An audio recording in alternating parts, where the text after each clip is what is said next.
of Florence. April 26, 1478, Easter Sunday. 10,000 people packed into the Cathedral of Santa Maria del Fiore. Beneath Brunelleschi's dome, the air was thick with incense and silent prayer. The Medici brothers stood near the altar, Lorenzo and Giuliano. To the world, they were patrons of a golden age. To their enemies, they were tyrants disguised as bankers. The priest raised the host. Off the bell rang. The most sacred moment in Christendom. Also the signal. Francesco de Pazzi pulled a dagger from beneath his cloak and drove it into Giuliano's ribs. Once, twice, 19 times. Giuliano fell on marble his own father had paid to polish, blood spreading across consecrated stone. Behind Lorenzo, 2 priests attacked, men of God with blades hidden in their robes. The Pazzi conspirators thought they were ending a dynasty. They were wrong. Within hours, 80 men would hang from the windows of Florence's government palace, including an archbishop, still wearing his ceremonial robes because the Pazzi had misunderstood what they were fighting. They thought power was something you could kill with a dagger. The Medici had proven it was something else entirely. Power wasn't a throne, it wasn't a title, it wasn't even a body. Power was a ledger, and you can't kill a ledger with a knife.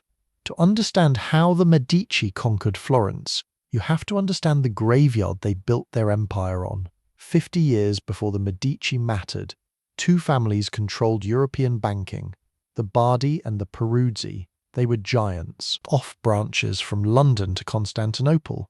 Letters of credit accepted everywhere. Kings borrowed from them, popes blessed them. They seemed untouchable. Then they touched the wrong king. King Edward III of England needed money. The 100 Years' War was expensive. Armies cost gold. The Bardi loaned him a fortune. The Peruzzi loaned him even more. Edward won his war, secured his throne, then sent his bankers a letter that changed banking forever. I'm not paying. Not because England was bankrupt, because Edward realized something. What were Italian bankers going to do? Invade England with accountants? Both banks collapsed within months. 5 centuries of Florentine dominance erased. The whole city watched it happen, saw fortunes vanish, saw proud families reduced to running wool shops. One young banker paid very close attention, Giovanni di Bicci de' Medici. Giovanni was nobody, minor noble family, some money, not much. But Giovanni was a student of failure, and the corpses of the Bardi and Peruzzi taught him the most important lesson in banking. Never lend to anyone who can say no. Kings can refuse, princes can default, city-states can change their minds. But there was one institution in Europe that couldn't, the Catholic Church. Canon law made debt repayment a spiritual obligation. A pope who defaulted wasn't breaking a contract, he was committing a sin. More importantly, the church had the most reliable revenue stream in human history. Tithes off every Christian household owed the church 10% of their income. Mandatory, on pain of damnation. You couldn't tax it away, you couldn't vote it away, you couldn't conquer it away. The fear of hell collected money more efficiently than any army. Giovanni founded the Medici Bank. He didn't stay in Florence, he went to Rome, opened a branch 200 meters from St. Peter's Basilica. He walked into the Vatican and made the Pope an offer. Holy Father, your tithes arrive quarterly from every corner of Christendom. But your expenses, building projects, diplomatic missions, wars, those are immediate. I can bridge that gap. Translation: let me loan you your own money, with a fee attached. The beauty was in the simplicity. The church's money came in slowly from thousands of parishes across Europe. But the Pope needed cash now. Giovanni would advance it for a processing charge. Administrative fees, not interest. That was usury, forbidden by church law, just fees. The label changed, the extraction didn't. By 1420, the Medici Bank held the papal accounts exclusively. Off every tithe from every church, from Scottish villages to Sicilian cathedrals, flowed through Medici ledgers. The church's money became Medici money, temporarily, with fees. But Giovanni understood something deeper. He wasn't just building a bank, he was building a network. Branches in Venice, Geneva, Bruges, London, Lyon, and he invented something revolutionary, the letter of credit. Before the Medici, moving money was deadly.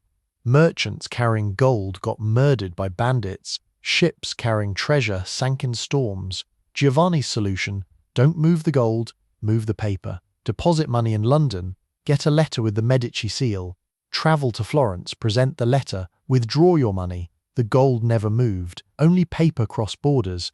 There was a fee, of course, but that fee was worth it to not die on the road. Merchants loved it. The system spread. Suddenly, to do business across Europe, you needed a Medici letter. The bank became infrastructure, essential, irreplaceable. When Giovanni died in 1429, he'd turned a modest bank into the central nervous system of European commerce. His son Cosimo inherited more than money. He inherited leverage over God's accountant, and he was about to use it to buy a city. Cosimo de' Medici was not a dramatic man. He dressed like an accountant, spoke quietly, avoided attention. His rivals called him boring. That was the point. Cosimo understood something that terrified his enemies. Visible power attracts daggers. Invisible power survives. He took control of the bank in 1429, off age 39. He never held elected office in Florence, not once in his entire life, but he controlled the city for 30 years. But there was a detail in Florentine law that Cosimo exploited brilliantly. Only families in good financial standing could hold office. Who determined financial standing? The creditors. Cosimo started making loans, strategic ones, small enough to seem generous. 500 florins to a wool merchant, 1,000 to a silk trader, off 2,000 for a daughter's dowry, because marrying off daughters in Renaissance Florence was ruinously expensive. Within a few years, Cosimo had loaned money to dozens of Florence's most important families. If you owed Cosimo money, you needed his approval to stay solvent. If he called your loan, you defaulted. If you defaulted, you couldn't run for office. He didn't bribe officials. He made them credit-dependent, control through debt, invisible, absolute. But Florence needed to understand the mechanism, really understand it.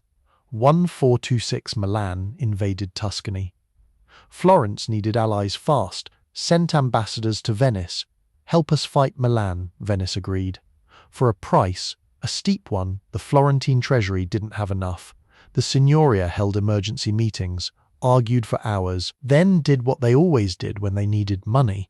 They went to Cosimo de' Medici. Cosimo loaned the Republic what it needed, with terms, interest, repayment from future tax revenue. Florence had no choice.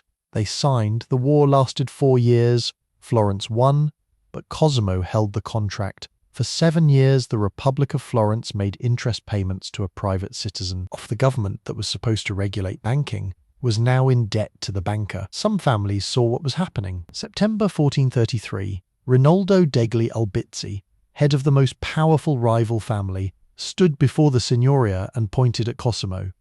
This man is a tyrant.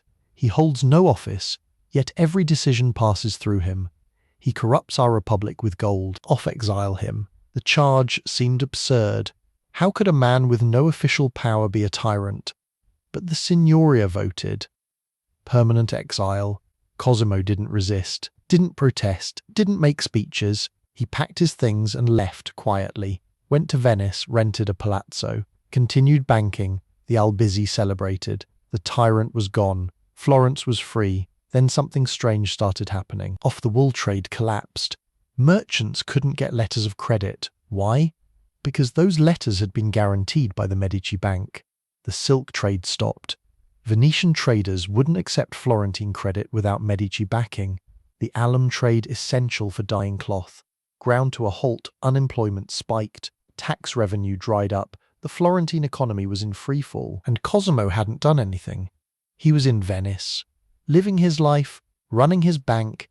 He didn't need to threaten anyone. The system itself had become dependent on him. The letters of credit, the trade guarantees, the commercial networks, all of it ran through Medici infrastructure. Remove Cosimo, remove the infrastructure. February 1434. The Signoria that exiled Cosimo lost the election. The new government met, debated. September 1434. Exactly 1 year after the exile. They voted to invite Cosimo de' Medici back, not because they liked him, Because the economy required him. Cosimo returned in triumph. Crowds lined the streets, not from love, from relief that their jobs might come back. And Cosimo made the families who exiled him pay. The Albizzi, permanent exile, off-property confiscated, name banned from public office forever, never saw Florence again. Cosimo didn't execute them, didn't need to. He just removed their access to credit. Economic exile is quieter than the executioner's block, and it's permanent. From 1434 until his death in 1464, Cosimo ran Florence without ever holding office. He just controlled who could afford to run, and he made sure Florence never forgot who had saved them. He hired Filippo Brunelleschi to complete the cathedral dome. The project had stalled for decades. Nobody knew how to build a dome that massive without it collapsing. Brunelleschi figured it out, built something so beautiful, so impossible, that it became the symbol of Florence itself. Paid for by Cosimo. Every time a Florentine looked up at that dome, and you couldn't avoid it, it dominated the skyline. They saw Medici money holding up the sky. He rebuilt the family church, San Lorenzo, hired the best artists, made it a monument. Every funeral held there reinforced the message. The Medici built this. The Medici connect you to God. When Cosimo died in 1464, Florence gave him a title no private citizen had ever received. Pater Patriae, Father of the Fatherland. Cosimo's grandson was born in 1449, Lorenzo de' Medici. History remembers him as Lorenzo the Magnificent, the Golden Prince, the patron who made Florence the center of the Renaissance. But Lorenzo was also a banker who inherited a problem. By the 1470s, the Medici Bank was overextended, branches failing. The London operation had collapsed when the English king defaulted. Bruges was in trouble. Even the papal accounts, the Golden Goose, were becoming unstable. The Vatican owed the Medici a fortune it would never fully repay. Lorenzo knew collecting the debt would mean losing the relationship. So he did what his grandfather taught him. Don't collect the debt, leverage it. But then Pope Sixtus IV made a decision that nearly destroyed everything. 1476, the Pope terminated the Medici banking contract, gave it to a rival family, the Pazzi. The Pazzi were smaller than the Medici, but ambitious, and now with papal backing, they saw an opportunity. If the Pope was angry at Lorenzo, maybe the Pope would support removing him permanently. They planned it carefully. Easter Sunday, High Mass, the Florence Cathedral.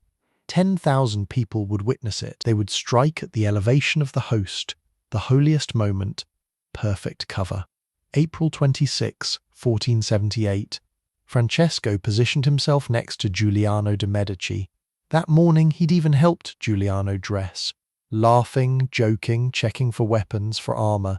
Giuliano had neither. The mass proceeded, hymns, prayers, scripture. Then the priest raised the host. The bell rang. Every head bowed. Off Francesco pulled his dagger and drove it into Giuliano's ribs. Giuliano spun. Traditor, traitor. He never finished. Francesco stabbed him again. And again, lost in frenzy. 19 wounds total. Francesco stabbed so wildly, he drove the blade into his own thigh, his blood mixing with Giuliano's on the cathedral floor. Behind Lorenzo, the two priests attacked. One blade caught Lorenzo's neck. Not deep enough. Blood sprayed, but Lorenzo stayed standing.